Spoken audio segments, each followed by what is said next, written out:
Hello friends, इसके पहले के कॉन्ट्रैक्ट लेक्चर में हमने सेक्शन 3 और 4 ऑफ इंडियन कॉन्ट्रैक्ट एक्ट पे डिस्कस की थी, जिसमें हमने कम्युनिकेशन ऑफ प्रपोजल, एक्सेप्टेंस और रिवोकेशन पे चर्चा की थी।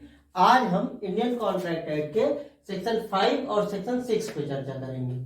सेक्शन 5 बात करता है revocation of proposal and acceptance की, मतलब प्रस्थापना एवं स्वीकृति का प्रतिसंहरण।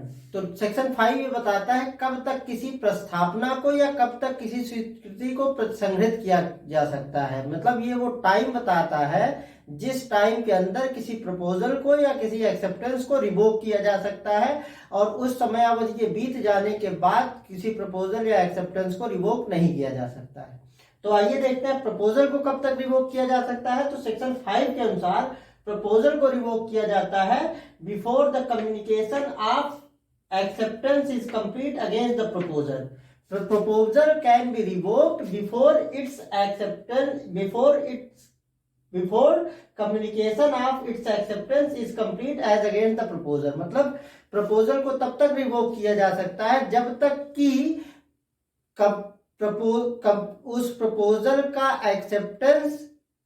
उस प्रपोजल का एक्सेप्टेंस प्रपोजल के अगेंस्ट ना कंप्लीट हो गया हो। इसको एक उदाहरण से समझते हैं जो कि हमारे बेयर एक्ट में दिया गया है।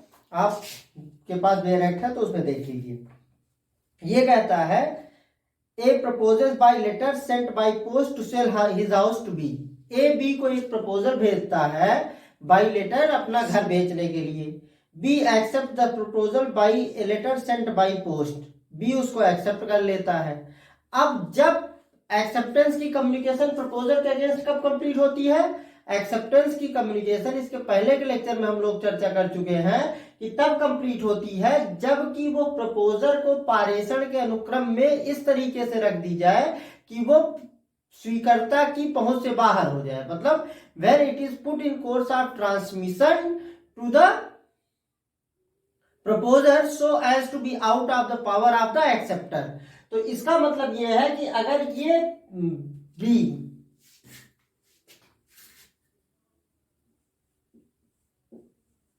ए ने बी को अपना हाउस बेचने के लिए एक प्रपोजल रखा और बी ने एक्सेप्टेंस भेजा, तो ये रिवोक ए अपना प्रपोजल तब तक रिवोक कर सकता है जब तक बी अपना letter of acceptance by post अगर भेज रहा है, तो जब तक वो पोस्ट ऑफिस के माध्यम से इसको भेज नहीं देता है, जैसे ही ये पोस्ट बॉक्स में डाल देता है और जैसे ही ये पोस्ट बॉक्स में डाल देता है और उसके पहुंच से बाहर हो जाता है, वैसे ही ये ए बाउंड हो जाएगा इसके एक्सेप्टेंस से।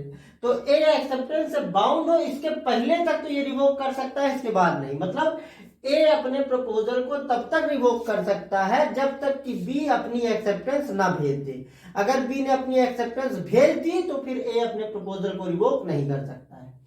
अब देखिए एक्सेप्टेंस को कब तक रिवोक किया जा सकता है। तो सेक्शन 5 बताता है एक्सेप्टेंस में B revoked before the communication of acceptance is complete against the acceptor. और एक्सेप्टेंस को तब तक रिवोक किया जा सकता है जब तक कि उस एक्सेप्टेंस का कम्युनिकेशन एक्सेप्टर के अगेंस्ट ना कंप्लीट हो गया हो। जैसे इस केस में ए ने बी को एक लेटर भेजा अपना हाउस बेचने के लिए, बी एक्सेप्टेंस भेजता है उस हाउस को खरीदने के लिए।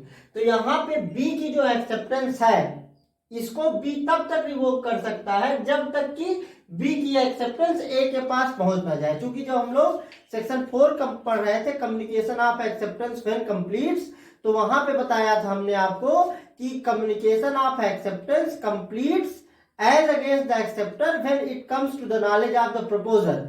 एक्सेप्टेंस का कम्युनिकेशन एक्सेप्टर के अगेंस्ट तब कंप्लीट हो जाता है जब एक्सेप्टेंस प्रपोजल के नॉलेज में आ जाती है। तो बी अपना एक्सेप्टेंस तब तक रिवोक कर सकता है जब तक कि बी ने जो एक्सेप्टेंस का लेटर भेजा है वो ए के पास पहुंच ना जाए। तो ये हो गया सेक्शन 5। सेक्शन 5 बताता है कि कब तक किसी प्रपोजल या एक्सेप्टेंस को रिवोक किया जा सकता है। तो इन शॉर्ट कहें तो प्रपोजल को तब तक रिवोक किया जा सकता है जब तक कि एक्सेप्टर ने अपनी एक्सेप्टेंस न भेज दी हो, तब तक प्रपोजल को रिवोक किया जा सकता है। और एक्सेप्टेंस को कब तक रिवोक किया जा सकता है? तो एक्सेप्टेंस को तब तक रिवोक किया जा सकता है जब तक कि एक्सेप्टर द्वारा भेजी गई एक्सेप्टेंस प्रपोजर के पास ना पहुंच गई हो।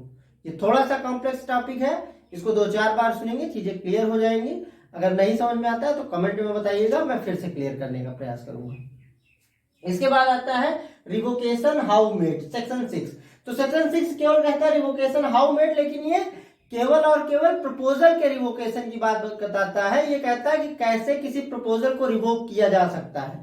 तो सेक्शन 6 कहता है प्रपोजल में बी रिवोक्ड इन 4 वेज। ये 4 तरीके बताता है, इन 4 तरीकों में से किसी भी एक तरीके से प्रपोजल को रिवोक किया जा सकता है।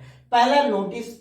नोटिस का मतलब ये है कि प्रपोजर जो है वो एक्सेप्टर को एक नोटिस भेज देगा कि हम अपना प्रपोजल रिवोक कर रहे हैं, तो वो प्रपोजल रिवोक हो जाएगा सब्जेक्ट टू कंडीशन कि सेक्शन 5 फुलफिल होता रहे। दूसरी कंडीशन है लैप्स ऑफ टाइम।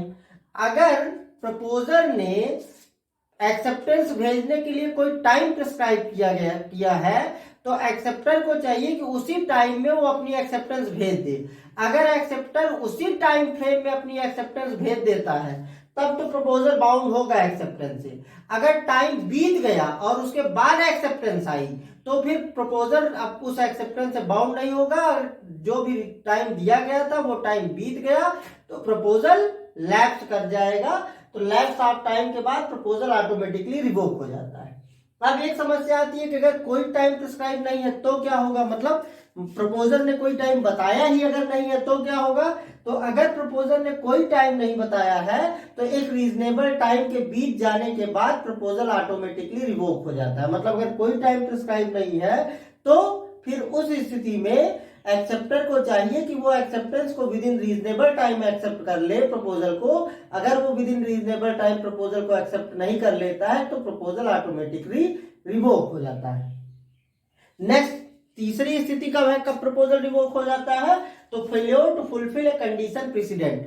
अगर कोई कंडीशन प्रेसिडेंट प्रपोजल ने रख दी है, अगर प्रपोजल या प्रस्तावक ने पहले से ही कोई पूर्व शर्त रख दी है और उस पूर्व शर्त को कोई व्यक्ति नहीं फुलफिल करता है, जो भी एक्सेप्टर जो एक्सेप्ट करना चाहता है वो अगर उस पूर्व शर्त को फुलफिल नहीं करता है तो प्रपोजल ऑटोमेटिकली रिवोक हो जाता है। जैसे ए ने बी के सामने अगर एक प्रपोजल रखा कि मैं अपना घर आपको 80,000 में बेचना चाहता हूं, अगर आप खरीदना चाहते हैं तो 20 तारीख के पहले 10,000 रुपए एडवांस भेज दीजिए। यहाँ पे क्या है, यहाँ पे ए ने एक कंडीशन प्रेसिडेंट रख दी, एक पूर्वभावी शर्त रख दी, और अगर अब ये शर्त पूरी होती है तब तो प्रपोजल बना रहेगा। अगर ये शर्त पूरी नहीं होती है तो ये प्रपोजल समाप्त हो जाएगा, रिवोक हो जाएगा। तो मान लीजिए अगर 20 तारीख के अंदर बी ने वो 10,000 रुपए भेज दिए तब तो ये प्रपोजल बना रहेगा। अगर 20 तारीख बीत गई और बी ने वो 10,000 रुपए नहीं भेजे तो ये ए का प्रपोजल जो है वो रिवोक मान लिया जाएगा। और चौथी कंडीशन है death on incentive of proposal. अगर एक्सेप्टेंस से पहले प्रपोजल की डेथ हो जाती है या प्रपोजल इंसेन हो जाता है तो प्रपोजल ऑटोमेटिकली रिवोक हो जाता है। तो ये हमारा सेक्शन 5 और सेक्शन 6 इंडियन कॉन्ट्रैक्ट एक्ट पे लेक्चर कंप्लीट होता है। ये आपको कैसा लगा कमेंट बॉक्स में जरूर बताएं। पसंद आया तो लाइक कीजिए और अगर अभी तक सब्सक्राइब नहीं किया है तो सब्सक्राइब करें और लोगों के साथ शेयर करें। मिलते हैं अगले लेक्चर में। Thank you.